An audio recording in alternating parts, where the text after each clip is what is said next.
9 اور 10 محرم صرف تاریخوں کا نام نہیں بلکہ یہ وفاداری، صبر اور قربانی کا درس ہے۔ کربلا صرف ایک جنگ کا نام نہیں بلکہ باطل اور حق کے درمیان ایک ایسی مثال ہے جو کہ رحمت اور رہنمائی بن کے رہ گئی۔ ہر سال محرم ہمیں یاد دلاتا ہے کہ سچ کے لیے کھڑے رہنا آسان نہیں ہوتا، لیکن حضرت امام حسین علیہ السلام نے ہمیں بتایا، ہمیں سکھایا، ہمیں سمجھایا کہ حق کے لیے جان دینا بھی ایک عبادت ہے۔ آج کے دن ہمیں پیغام دیا گیا کہ ظلم کے خلاف آواز اٹھانی چاہیے۔ اپنے بچوں کو کربلا کی کہانیاں اس لیے نہ سنائیں کہ وہ روئیں، بلکہ وہ سمجھیں اور سیکھیں اور انہیں معلوم ہو کہ واقعی زندگی میں سچ کا ساتھ دینا سب سے بڑی عبادت ہے اور سب سے بڑی جیت ہے، کیونکہ محرم کا مہینہ ہمیں صبر اور حق کی روشنی دکھاتا ہے۔ کربلا ہمیں سکھاتا ہے کہ سر کٹ جائے لیکن اپنے ایمان کو بیچنا نہیں ہے، اور اپنے دین کے لیے سر بھی کٹ جائے تو اس کے لیے گھبرانا نہیں ہے اور جھکنا نہیں ہے۔ کربلا صرف ایک واقعہ نہیں ہے بلکہ ہر دور کے ظلم کے خلاف ایک زندہ مثال ہے۔ حضرت امام حسین علیہ السلام نے صرف اپنی جان نہیں دی بلکہ انہوں نے ہمیں یہ سبق دیا کہ چاہے کچھ بھی ہو، سر تو کٹوایا جا سکتا ہے لیکن اپنے دین کی خاطر جھکا نہیں جا سکتا۔ بہت سے لوگ احترام محرم کے بارے میں بات کرتے ہیں، تو احترام محرم کا مطلب آپ کو پتہ ہے کیا ہے؟ اس کا مطلب ہے کہ ہم اپنے اندر، اپنی زندگی میں صبر، سچائی اور انصاف کو جگہ دیں۔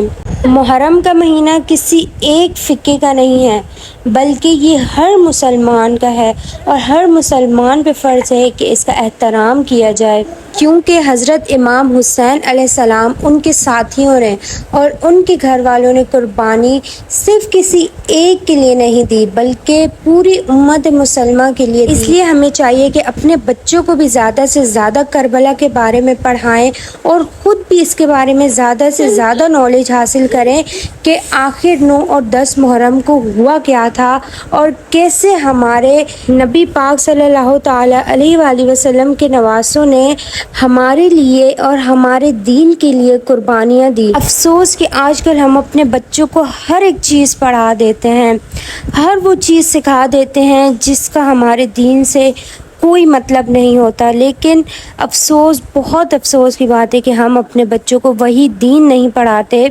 جس دین کی خاطر اتنی قربانیاں دی گئیں۔ بچوں کو تو چھوڑیں، آپ یہ بتائیں کہ کیا آپ اور میں، ہم اپنے دین کے بارے میں پڑھتے ہیں یا ہم اسے سمجھنے کی کوشش کرتے ہیں کہ ہمارے دین میں کیا باتیں ہیں اور کیا ایسی چیزیں ہیں جن کو ہمیں پڑھنا بہت زیادہ ضروری ہے؟ بالکل بھی ایسا نہیں ہوتا۔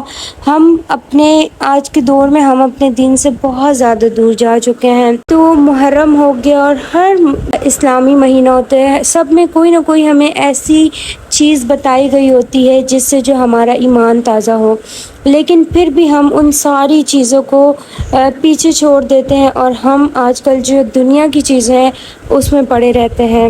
بس اللہ ہم سب کو وہ ہدایت عطا فرمائے اور اپنے دین کو زیادہ سے زیادہ پڑھنے اور سمجھنے کی توفیق عطا فرمائے۔ بس یہاں پہ ختم قرآن کی تیاری چل رہی ہے، کیونکہ قرآن شریف کا ختم ہے۔ میں آئی ہوئی ہوں امی کے گھر پہ، صبح میں نے سارے کام کر لیے تھے، آپ لوگوں نے دیکھی ہے میری روٹین، تو بس سارے کام کر کے اور پھر یہاں پہ میں آ گئی ہوں۔ اب یہاں پہ انشاءاللہ بس ختم شروع ہونے والا ہے، تیاری ہم لوگ کر رہے ہیں۔ سب سے پہلے میں نے کہا محمد ارحان کو میں کھانا کھلا دوں، کیونکہ گھر سے محمد ارحان نے صحیح سے ناشتہ نہیں کیا تھا۔ میں نے اور اس کے بابا نے تو ناشتہ کر لیا تھا، لیکن ارحان نے ناشتہ نہیں کیا تھا، تو میں نے کہا چلیں اس کو پہلے میں کرواتی ہوں، کھانا کھلاتی ہوں۔ تو بس یہاں پہ میں اس کو کھانا کھلا رہی ہوں، اور محمد ارحان یہاں پہ آ کے بہت زیادہ خوش ہو جاتا ہے، کیونکہ اس کے بہت سارے اس کی ایج کے چھوٹے چھوٹے کزنز ہوتے ہیں، تو ان کے ساتھ یہ کھیلتا ہے۔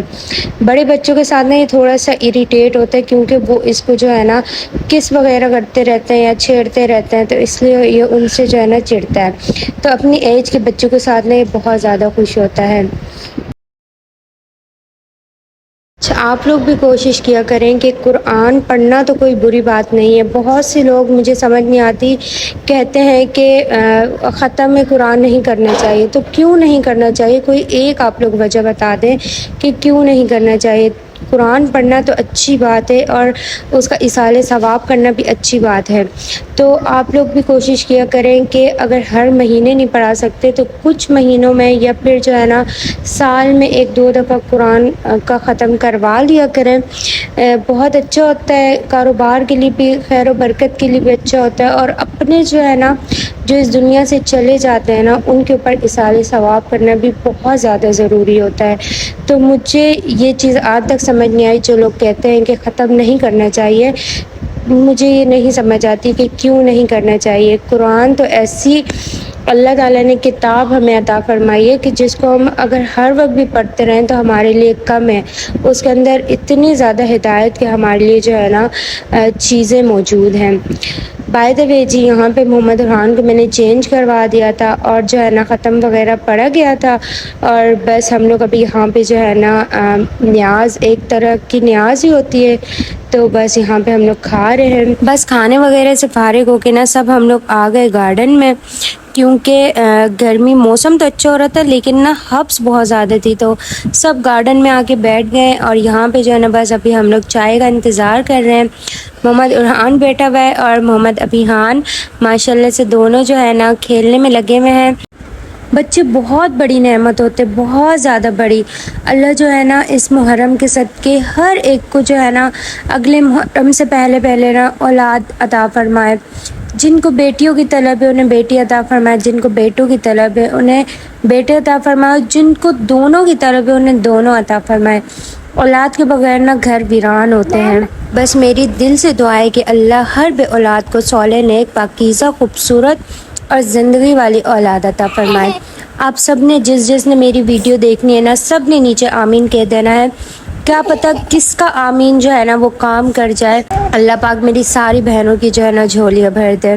میں یہ اسی لیے کہتی ہوں کیونکہ جب تک ارحان نہیں تھا تو میری زندگی جو ہے نا بالکل بورنگ سی تھی اور بالکل جو ہے نا چینج تھی. لیکن جب سے الحمدللہ اللہ تعالیٰ نے مجھے ارحان سے نوازا ہے نا تو میری پوری لائف چینج ہو چکی ہے. میرا لائف اسٹائل چینج ہو چکا ہے، میری جو ہے پرائیورٹیز چینج ہو چکی ہیں، میرا پورا روٹین ورک چینج ہو چکا ہے. تو بس یہی دعا ہے کہ اللہ سب کو اولاد عطا فرمائے.